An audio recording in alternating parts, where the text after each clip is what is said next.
retrouvailles. Maintenant, vous avez découvert à l'UNESCO un peintre polonais qui est surréaliste, mais qui est quand même tout à fait singulier. Ah oui, tout à fait singulier, parce que les sujets qu'il aborde, Frise, oh, puis sont carrément macabres, il faut le dire, quelquefois, mais la beauté de la peinture est telle que ça valait la peine d'en parler. Alors, âme sensible, faites attention.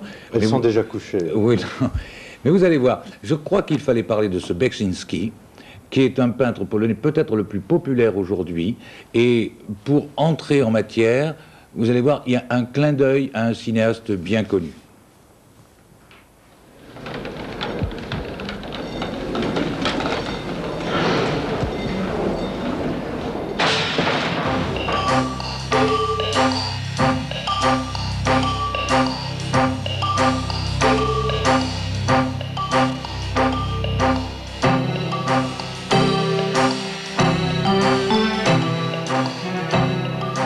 C'est l'un des plus grands peintres polonais contemporains, Beksinski, qui vit à Varsovie. Un homme étrange, tout à fait à l'image de ses tableaux.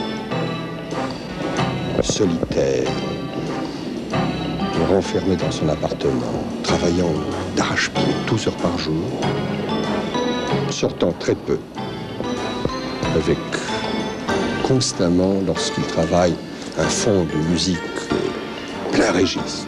Vous vivez entouré chez vous de tableaux, Tout mon appartement est tapissé de ces tableaux.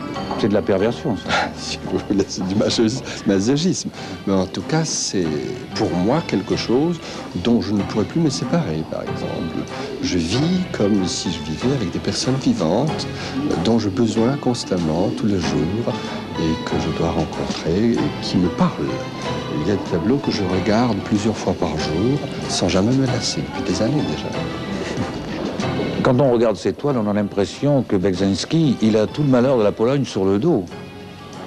Malheur de la Pologne, peut-être, mais ce n'est pas au niveau, disons, conscient du créateur. Il peint les tableaux.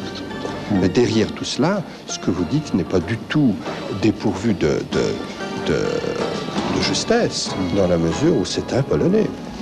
Et que... Là, par exemple, tenez, ça c'est Tchernobyl, c'est quoi? Moi, je l'appelle Tchernobyl.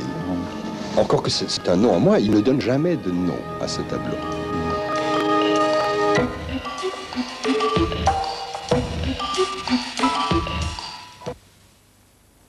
Remarquable, hein?